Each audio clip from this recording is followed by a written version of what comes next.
адам не үшін мына самомассаж диагностиканы үйрену керек?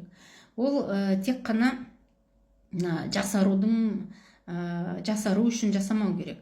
Ең біріншіден, ең маңыздысы ол біздің денсаулығымызды жақсарту.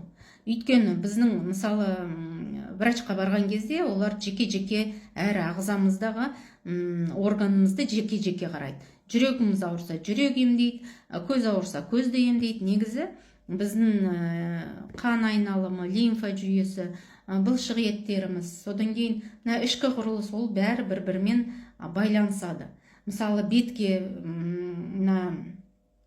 кеудеге, мойынға массаж жасаған кезде біз ең біріншіден тісімізге әсер болады ол. Содан кейін миымызға қан айналымы, лимфа жүйесі бәрі қалпына келеді. Сол үшін тек қана жасару мәселесімен қарамау керек болған.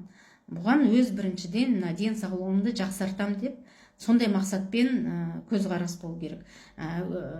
Денсаулығымды жақсартам деп, осындай мақсатқа жетем деген өзіне сондай бір көзқарасымен қарау керек.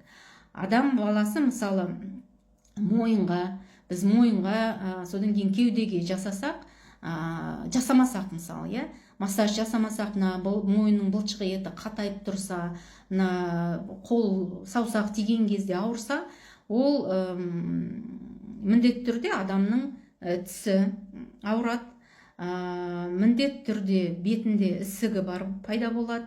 Шайнаған бұлшық еттің шайнау процесінде қатысатын бұлшық еттеріміз қатайып тұрады.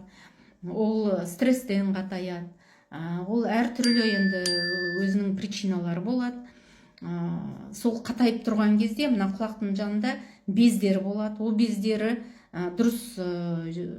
дұрыс жұмыс істемей қалады, лимфамыз дұрыс жұмыс істемей қалады. Содан екінші иек пайда болады, тіс ауру пайда болады, бас ауру пайда болады, көз ауру пайда болады.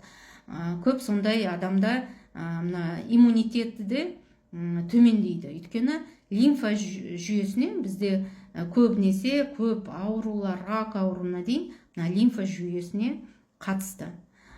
Сол үшін мысалы мен тренировка жасаған кезде ең біріншіден сол лимфа жүйесінен жұмысты бастаймыз. Кімге қызық, сұрақтарыңыз бар болса, комментарийға жазып, немесе дайректке жазып өтіңіз.